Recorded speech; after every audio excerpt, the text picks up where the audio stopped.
राधा राधा राधा राधा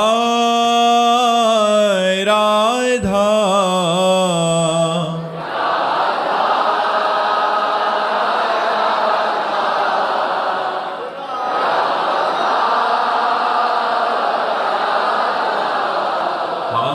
राधा राधा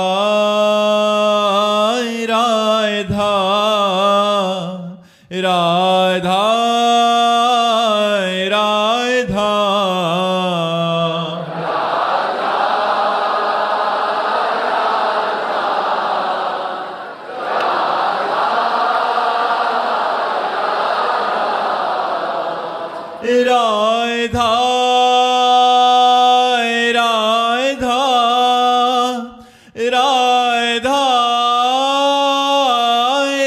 राधा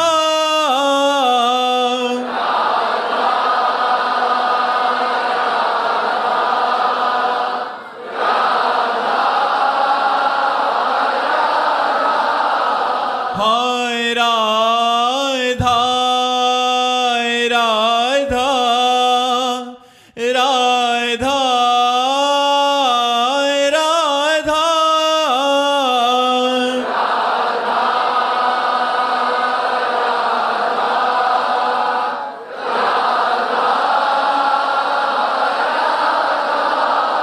हाय राधा राधा राधा राधा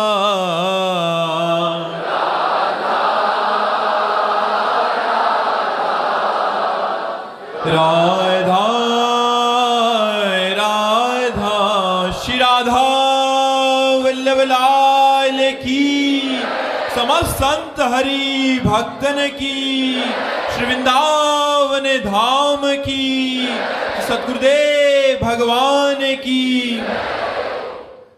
राधिका शरण दास जी। राधे राधे महाराज जी। महाराज जी, भगवत कृपा तथा श्री सतगुरुदेव भगवान की करुणा कृपा से सभी जिज्ञासाओं का समाधान हो रहा है। महाराज जी, एक छोटा सा प्रश्न है कि प्राय सभी संत महापुरुषों के जीवन में ये देखा जाता है कि उनका कोई भी प्रारब्ध शेष नहीं था, किंतु उन्हें अनेक लोगों के द्वारा कष्ट दिया गया। क्रियमान करने वाले व्यक्ति को आगे पीछे उस कर्म को भोगना ही पड़ेगा, किंतु उन संत ने अपने किस प्रारब्ध का फल भोगना? या रास रघुनाथ कर बेग न जाने कोई, जो जाने रघुपति कृपा तो सपने मोह न होए। सिद्ध पुरुष और भगवान में कोई अंतर नहीं है।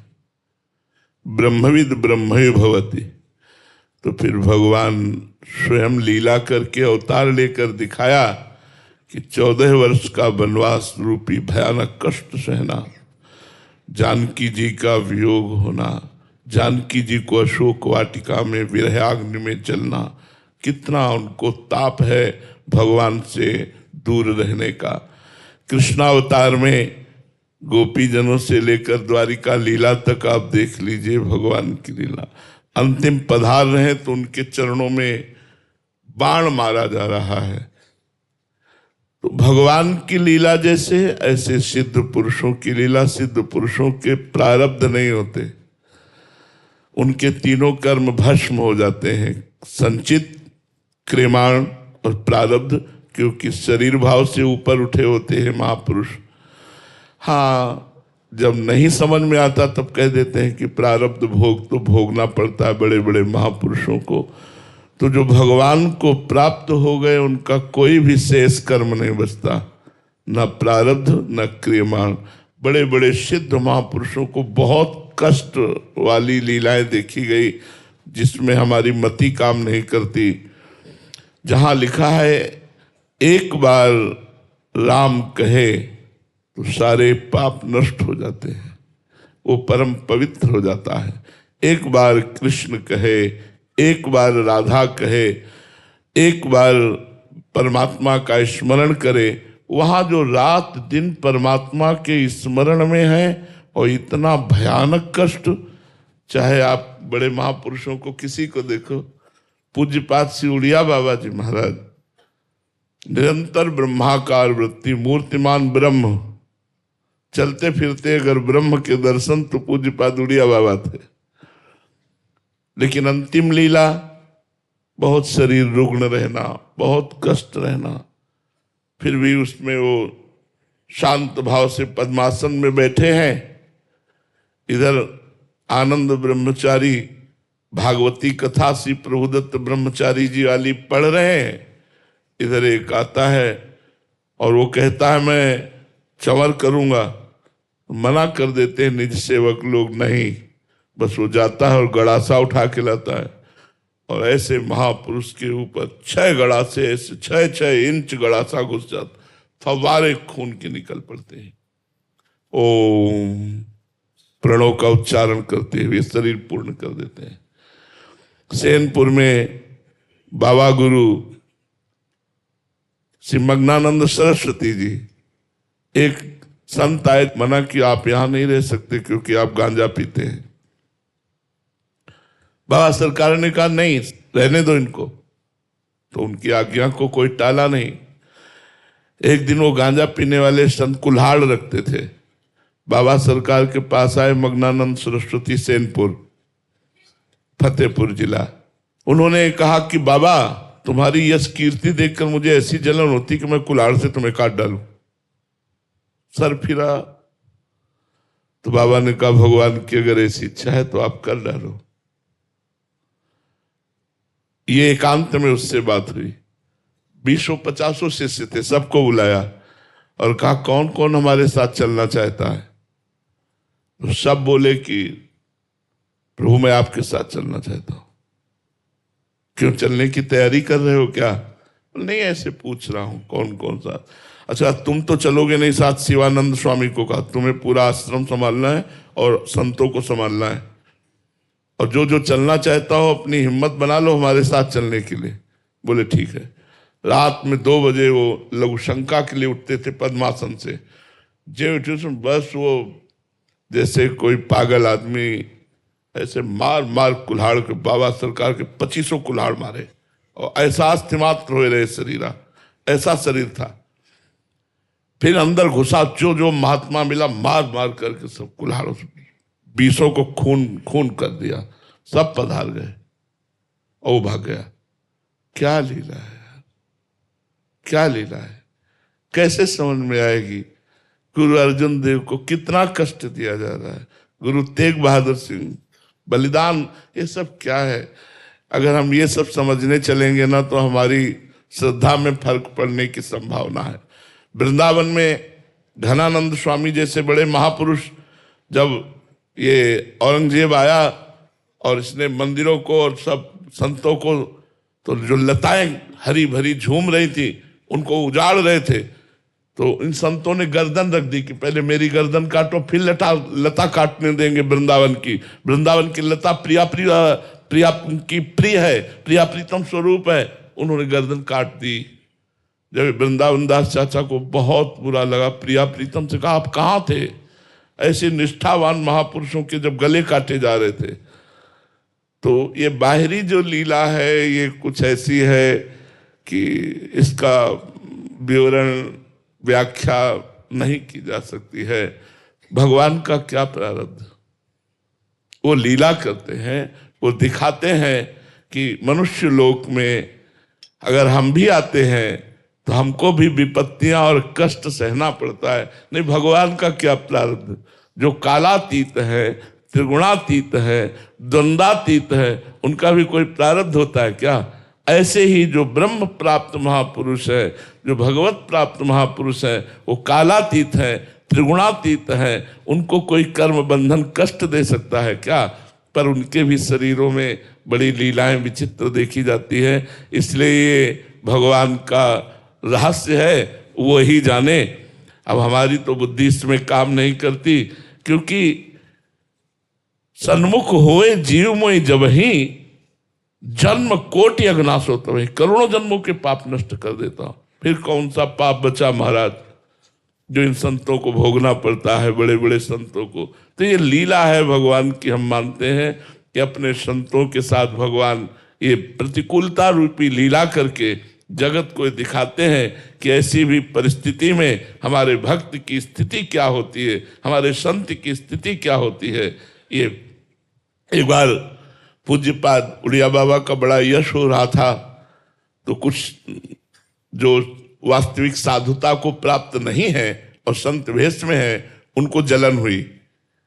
वैसे दूसरे की यश कीर्ति सुनकर खुशी होनी चाहिए, पर जिनके हृदय में द्वेष होता है, हृदय मलिन होता है, उनको जलन होती है प्रशंसा सुनकर। तो एक आदमी को अच्छी मुद्राएं दी और कहा प्रवचन जब कर रहे हो तो ऐसे प्रणाम मुद्रा में जाना और चाकू साथ रखना और उनकी नाक काट लेना, उड़िया बाबा की। ऐसे महापुरुष के वो ऐसा ही किया। प्रवचन हो रहा था भरी सभा में, तो ऐसी मुद्रा में आया कि लोग समझे प्रणाम करने जा रहे हैं। वह तुरंत चाकू निकाली और मारी, तो इतने सतर्क वो सेवादार खड़े थे, तुरंत हाथ में पकड़ ले, लेकिन पकड़ते पकड़ते चावल भर चाकू नाक में धंस गई थी। तुरंत उसको बाबा ने कहा नहीं, और उसको गले से ऐसे लगाया और अपनी गुफा में ले गए। कहा मीठा दूध करके लाओ, गरम गरम मीठा दूध पिलाया और बोले भैया हमसे कोई गलती हुई क्या कि आप मारने आए थे। वो रो पड़ा, बोले बाबा हम गरीब आदमी, हमें पैसे का लोभ दिया गया कि बस इतना तुम कर दो, इतना रुपया दे देंगे। तो बाबा कुछ रुपया मिल चुका है, कुछ मिलेगा, इस लोभ से हमने ऐसा किया। बाबा ने कहा इसको कुछ रुपए दो। कहाँ से आए हो भैया? तो उनका हाथरस से। बोले जाओ इसको हाथरस की गाड़ी में बैठा लो और मेरी शपथ है कोई इसे कुछ बोलेगा नहीं। ऐसे निर्मल संतों के साथ ऐसा व्यवहार, कौन सा कर्म है भैया? जो ब्रह्म प्राप्त हो गए उनको कौन सा कर्म बांध? जो भगवत साक्षात्कार किए हुए संत हैं, जो भगवान के नाम में रात दिन लगे हुए, इतना कष्ट तो किसी पापी को भी नहीं देखा जाता जैसा महात्माओं को कष्ट दिया गया। आरे से चिरवा रहे हैं आराम आराम से, बीच में खड़े करके चांदनी चौक में आरे से चिरवा। ये क्या है? हमारी तो बुद्धि काम नहीं करती, बस इतनी बात समझ में आती है कि जोई जोई प्यारो करे सोई मोई भावे, तेरा किया मीठा लागे। बस यही बात दोहरा सकते और तो कुछ नहीं बोल सकते। तेरा किया, ये नहीं कहा कर्म का मैं भोग रहा हूं। गुरु अर्जन देव जी के वचन थे, तेरा किया मीठा लगे, तेरा किया हुआ है ना इसलिए मुझे मीठा लग रहा है। तो वो जोई जोई प्यारो करे सोई मोई भावे। अब प्यारे ऐसा क्यों करते हैं अब पता नहीं, उनकी लीला वो जाने। बकाया संतों को दर्शन मात्र से पाप नष्ट हो जाते हैं। फिर उन संतों में कौन सा पाप बचा? जिनके स्पर्श और संभाषण से पाप नष्ट हो जाते हैं, जिनके स्पर्श और संभाषण से भगवत प्राप्ति हो जाती है, उन संतों में कौन सा पाप बचा? ये तो मुझे समझ में नहीं आता, ये भगवान ही जाने। आगे कभी समझ में आएगा तो बता देंगे। अभी तो इतने समझ में आता है जैसे भगवान की लीला, ऐसे भगवत प्राप्त महापुरुष की लीला। वो कर्म बंधन से मुक्त महापुरुष होते हैं। जो शुभ अशुभ का भोग होता है वो कर्म बंधन युक्त प्राणियों को, अज्ञानियों को होता है, जीवन मुक्त महापुरुषों को नहीं होता। फिर जब कोई इस बात समझ में नहीं आती तब आता है कि जीवन मुक्त महापुरुषों को भी प्रारब्ध भोगना पड़ता है। तो जैसे भगवान की लीला, हम तो ऐसे सिद्ध महापुरुषों की लीला मानते हैं, प्रारब्ध वारब्ध नहीं मानते हैं। वो चाहे तो किसी का भी प्रारब्ध नष्ट कर दे, उनके ऊपर क्या प्रारब्ध। ऐसे ऐसे सिद्ध महापुरुषों को बड़े कष्ट पाने पड़े। लोगों ने जहर खिला दिया, लोगों ने मारा पीटा, क्या क्या नहीं किया। ऐसे कितने उदाहरण हमारे स्वयं जानकारी में है। यह ढूंढी घाट कानपुर, ढूंढी घाट गंगा किनारे है।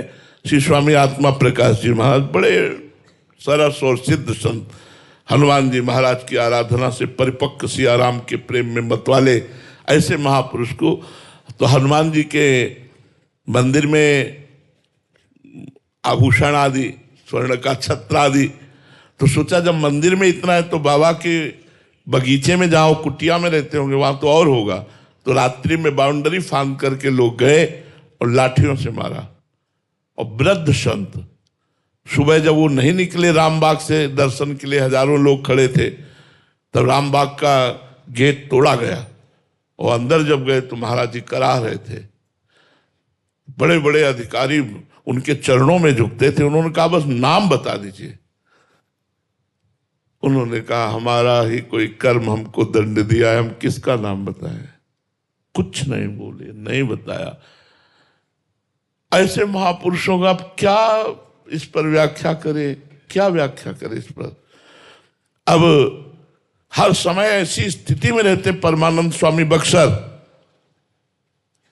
गंगा किनारे। अब चूंकि गंगा किनारे अधिक रहे इसलिए उदाहरण गंगा किनारे वाले ही है। स्वामी सत्संगानंद जी के शिष्य कि उनको होश ही नहीं रहता कि मैं वस्त्र पहने हूं कि नहीं, दिगंबर ही निकल पड़ते नंग धड़ंगे से। तब जब समाज में वो पहुंचते और वार्ता करते तो उनकी दृष्टि जाती, तो अपने शिष्यों कहते यार थोड़ा तो वह लंगोटी पहना देते। ऐसी स्थिति के महापुरुष को उन्हीं के शिष्य ने जहर दिया। तो मुझे तो समझ में नहीं आता, मुझे तो भगवान की केवल लीला समझ में आती है। ऐसे सिद्ध महापुरुषों का क्या प्रारब्ध, जो भगवान को प्राप्त हो गए हैं वो तीनों बंधनों से मुक्त है। संचित, क्रियमाण, प्रारब्ध, सबसे वो मुक्त महापुरुष है। बस फिर यही कहता हूं कि जब बात समझ में नहीं आती तो यही कहना पड़ता है कि शरीर की रचना का प्रारब्ध था वही भोगना पड़ा, अन्यथा महापुरुषों का क्या। कई महापुरुष तो दूसरों का प्रारब्ध ले लेते हैं और स्वयं भोगते हैं।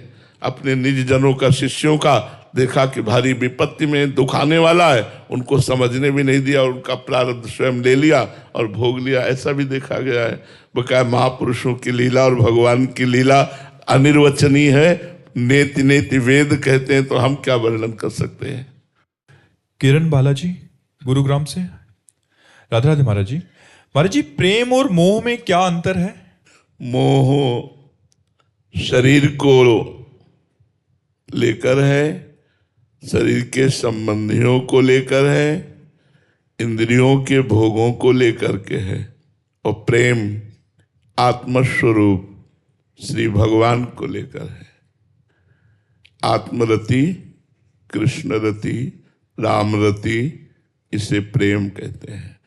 जो सच्चिदानंद से है उसे प्रेम कहते हैं।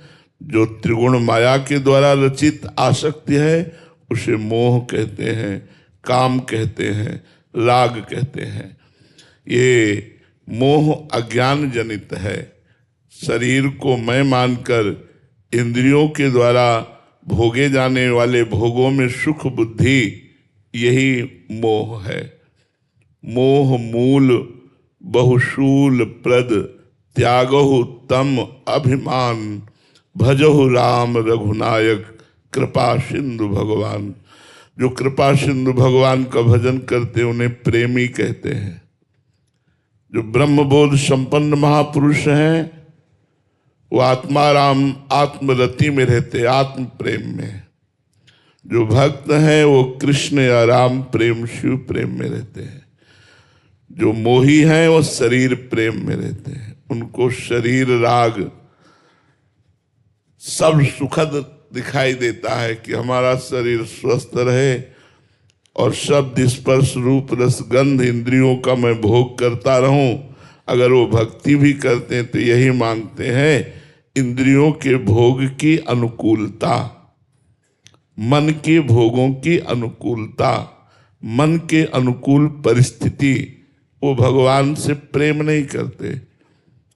प्रेमी वही है जो भगवान से प्रेम करता है। मोही वही है जो भगवत विमुख है, अज्ञान युक्त है, शरीराभिमानी है, भोगायुक्त है। उषा वर्मा जी। राधे राधे महाराज जी। महाराज जी, ऐसा कौन सा व्रत करें कि मेरी सारी मनोकामनाएं पूर्ण हो जाएं? राधा राधा राधा राधा नाम जप करो। नाम जप करने से सब कामनाएं पूर्ण हो जाएंगी। समस्त कामनाओं को पूर्ण करने के लिए अमोघ बात है भगवान का नाम। जो नाम आपको प्रिय लगे, राम कृष्ण हरि शिव राधा दुर्गा, जो नाम प्रिय लगे खूब डट के नाम जप करो, सब कामनाएं पूर्ण हो जाएंगी। जो कामनाएं तुम्हारे को बाधा देने वाली वो नष्ट हो जाएंगी और जो कामनाएं तुम्हारा मंगल करने वाली वो पूर्ण हो जाएंगी। खूब नाम जप करो। नाम जप से बढ़कर के कुछ नहीं है। मेरी समझ में कोई और ऐसा व्रत नहीं है। नाम जप, नाम के बराबर कोई व्रत, यज्ञ, तपस्या, इसके आगे कोई नहीं। नाम नाम है, वो अपने आप में गरज रहा है। नाम में बिल्कुल चित्त लगा दो, जो चाहो प्राप्त कर लो। नाम चकाचक धन है। जितना नाम रूपी धन एकत्रित कर लो, लोक परलोक में जो चाहो खरीद लो, जो चाहो प्राप्त कर लो। नाम जप, मेरी समझ में तो नाम जप आया है पूरे जीवन में। नाम जप आया है। और तो सब हैं ही साधन कि भाई चंद्रायण व्रत रहो, कृच्छ व्रत रहो, पुंसवन व्रत रहो, कई भी व्रत हैं, व्रतों का वर्णन आया है। लेकिन हमारी समझ में आया है कि नाम जपने का व्रत ले ले कि मैं कभी प्रभु का नाम नहीं भूलूंगी, बस अब जीत गए। भगवान को अधीन किया जा सकता है नाम जप करके, तो और कौन सी बात रह गई। तो मेरी बात तो यह है कि सबसे बड़ा व्रत है निरंतर जिह्वा से राधा राधा राधा राधा नाम रटना, अपने गुरु का नाम रटना, अपने प्रभु का नाम रटना, यही सबसे बड़ी बात है। अमित कुमार जी भागलपुर से। राधे राधे महाराज जी। महाराज जी, भगवत प्राप्ति जीवन रहते ही संभव है या मृत्यु के पश्चात होती है? आपका प्रयास, इसमें आपका पुरुषार्थ, आपने डट के भजन किया और हट के भजन किया, संसार की वासनाओं से हट के डट के भजन किया, तो जागृत अवस्था में, जीवित अवस्था में ही भगवत साक्षात्कार हो जाएगा। लगन लग जाएगी, और आपकी लगन नहीं लगी, आप भजन कर रहे हो लेकिन भगवत प्राप्ति की प्रबल लालसा नहीं लगी, तो अंतिम समय भगवान कृपा करके अपना स्मरण दे देते हैं और जीव भगवान को प्राप्त हो जाता है। अगर कोई वासना रही तो एक जन्म और होता है, उस वासना का भोग भोगवा कर उसे मुक्त कर देते हैं। अतुल कृष्ण दास जी। राधे राधे महाराज जी। महाराज जी, संत दर्शन से भक्तों के पापों का शमन होता है। महाराज जी, संत दर्शन की फलस्तुति क्या है?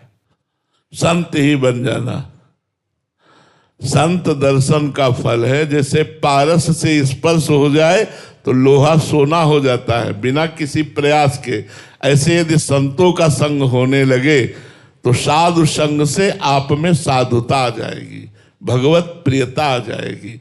भगवत प्रेम आ जाना ये संतों के संग से होता है। दैन्यता, नम्रता।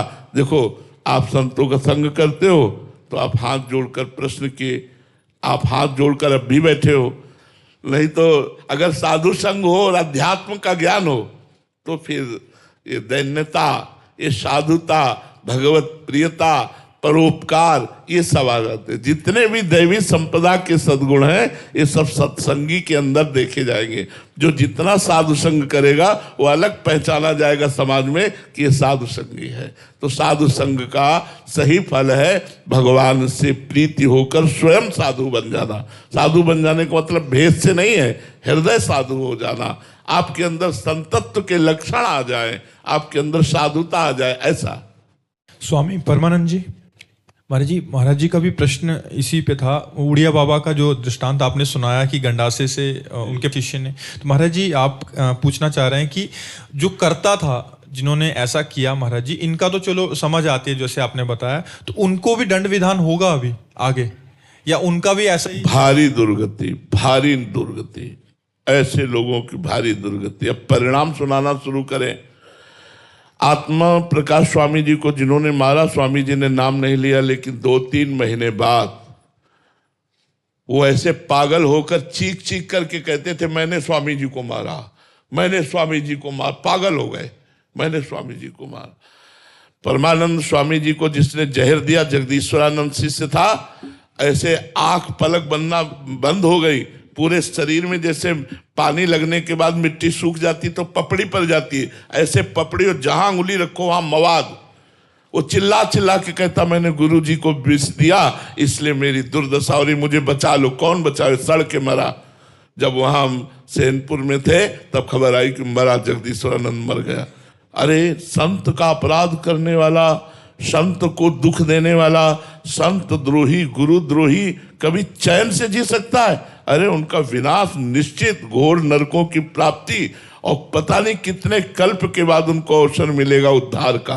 नरकों में भूंजे जाते हैं ऐसे लोग, प्रेत योनि को प्राप्त होते हैं, दुखमय योनियों को प्राप्त होते हैं। संतों को मारना पीटना ये सब। अब आप बताओ, पाल घर में दिन का समय, मान लो संध्या है, सैकड़ों लोग गांव के लोग हो, वो बबर शेर तो नहीं था ना, क्यों खा जाएगा सबको। साधु वेश था।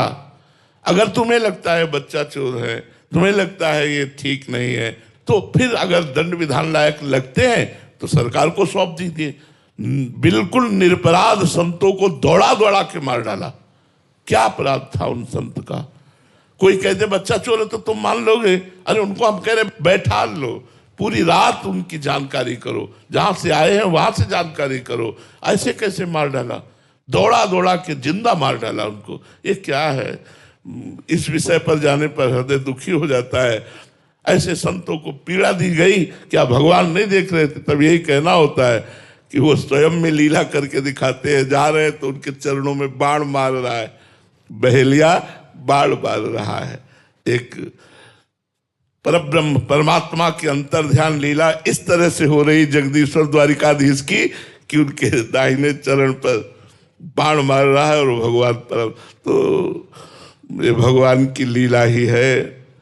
बकाया हम इतना जरूर कहेंगे कि अगर प्राकृतिक माया के बस संतों से गलती भी बन जाए तो उन्हें क्षमा ही करना चाहिए, उनको दंड नहीं देना चाहिए, उनका तिरस्कार नहीं करना चाहिए, उनका अपमान नहीं करना चाहिए।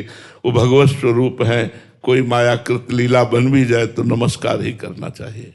महाराज जी अभी साधारण जीव कोटि में आते हैं, ये तो महापुरुषों की बात होगी। तो महाराज जी उसमें अगर कोई हमें आक्रमण कर रहा है, दुर्व्यवहार कर रहा है या ऐसा हमारे साथ प्रतिकूलता का व्यवहार कर रहा है, तो इसमें कर्ता का क्या दोष महाराज जी? उसको दंड विधान वो हमारे ही विधान से आया है क्या? उसका विधान में हाँ, जैसे कर्म से प्रेरित होकर के आप हमसे, हमारा कर्म आपको प्रेरित कर रहा है कि आप हमें मारो, हमारा प्रारब्ध है, तो आप विवेक के द्वारा रोक सकते हैं उसे। अगर नहीं रोके तो आप क्रियमाण के कर्ता भी बन गए, उसका तो प्रारब्ध भोग हो गया, आपका क्रियमाण बन गया, आपको दुर्गति भोगनी पड़ेगी। विवेक के द्वारा आए हुए वेग को रोका जा सकता है। हमारा प्रारब्ध है कि हम ये करें, तो हम विवेक के द्वारा उसे रोक सकते हैं। प्रारब्ध इतना बलवान नहीं जितना विवेक बलवान है। विवेक भगवत प्राप्ति कराता है, विवेक सत्संग के द्वारा प्राप्त होता है, संतों के संग के द्वारा प्राप्त होता है। ऐसा नहीं कि मेरा प्रारब्ध है पिटने का और आप मुझे पीट रहे तो आप निर्दोष हैं। आप हमारे भारतीय कानून में भी दोषी हैं और भागवतिक कानून में भी दोषी हैं, दोनों में दोषी पाए जाएंगे। क्योंकि आप विवेक के द्वारा रोक सकते थे, लेकिन आपने क्रोधावेश में आकर दंड दिया तो उनका तो प्रारब्ध निपट गया, आपका क्रियमाण बन गया, अब आपको भोगना पड़ेगा। जी अरविंद सिंह जी पाली से, राजस्थान। राधे राधे महाराज जी। महाराज जी मुझ अदम को बंदर के बच्चे की शरणागति से बिल्ली के बच्चे जैसी शरणागति में पुष्ट होना है महाराज जी, इसके लिए मार्ग बताएं। हाँ, कुम्हार की माटी बनना पड़ेगा। कुम्हार जब माटी खोद के लाता है तो उसे पीटता है, एक छोटा सा भी कण नहीं रहने देता। फिर इसके बाद पानी डाल करके मसलता है, फिर इसके बाद पैरों से रौंदता है, फिर हाथ से गोलाकार करके चाक में चढ़ाता है, फिर जो मन आता है वो आकार देता है, फिर सूर्य के ताप में तपाता है, फिर आग की ज्वाला में जलाता है, फिर बाद में पात्र बन जाता है जो रस पानी ग्रहण करने की योग्यता है। घड़ा बन जाता है, सकोरा बन जाता है, कुल्हड़ बन जाता है, वो पात्र बन जाता है। तो हम किसी सदगुरु की शरण में हो, वो हमारे अहंकार को रौंदे वो हमारे जो मनो अनुकूलता की चाहे उनको रौंदे और वो जैसा चाहे वैसा मुझे बना ले, तब जाकर हम बिल्ली के बच्चा बन पाएंगे, नहीं तो कहने से नहीं बन पाएंगे। पहले किसी सदगुरु की शरण में हो और पूरा उनको अधिकार दे दे। जैसे मिट्टी कुछ नहीं बोलती और कुम्हार जैसे चाहता वैसे रौंदता है, ऐसे हम अधिकार दे दें कि गुरुदेव ये तन मन प्राण जीवन आपका, अब जैसा चाहो ऐसा आप कहो। वो कह दे खड़े रहो तो खड़े रहो, कहे तो बैठ जाओ तो बैठ जाओ, वचनम करिष्ये तो में, तो बिल्ली के बच्चा बन जाओगे। नहीं तो ये अहंकार और बुद्धि ये दोनों मिलकर हमको शरणागत नहीं होने देते। कहने को केवल रहता है भगवान आपकी शरण में हो, लेकिन वाणी से केवल शरणागति की बात करते हैं। हृदय हमारा अहंकार और कर्तृत्व भाव से रहता है। अहंकार भी मूढ़ात्मा करता है। जब तक किसी संत महात्मा भक्त जनों की शरण में जाकर उनकी आज्ञा के अनुसार नहीं चलते, तब तक ये अहंकार बना रहता है, रौंदा नहीं जाता। और ये रौंद दिया जाता है तो फिर बिल्ली का बच्चा बन जाता है। अजात पक्षायु मातरम खगा। जैसे छोटा सा बच्चा जिसके पंख नहीं निकले, केवल माँ की बाट जो होता है, ऐसे शरणागत केवल भगवान की बाट जो होता है, उनकी कृपा की बाट।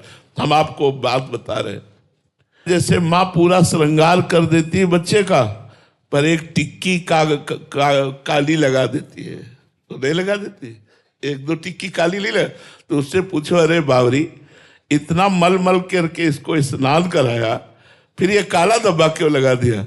बोले किसी की नजर न लग जाए। ऐसे ही भगवान अपने भक्त को पूरा प्योर शुद्ध बना देते और एक दो बातें छोड़ देते जिनमें लोगों की नजर फंस जाए, जिनमें लोगों की नजर रह जाए, नजर न लगे और वो उसी में रह जाते। भैया जैसे भगवान की लीला समझ में नहीं आ सकती, ऐसे महापुरुषों की लीला समझ में नहीं आ सकती। हमको चाहिए कि शास्त्र के अनुसार चले, तब हम उस स्थिति को प्राप्त होंगे। बिलैया का बच्चा बनना महापुरुषों की शरण में आकर ही है। पहले बिलैया के समीप तो जाओ, जो बिलैया बन गए हैं प्रभु की, उनकी समझ में जाओ, तो उनकी शरण में जाने पर आपको बच्चा वो बना देंगे। वो पूरे भगवान के हो चुके हैं, अब वो आपको उठाकर भगवान की शरण में रख देंगे। बिना भक्त के संग के भक्ति का प्रादुर्भाव नहीं होता। भक्ति स्वतंत्र सकल सुख खानी, और बिन सत्संग न पावे प्राणी। बिना सत्संग के, बिना साधु कृपा के साधुता नहीं आती, भक्ति नहीं आती, ये पक्की बात है। श्री राधा वल्लभ लाल की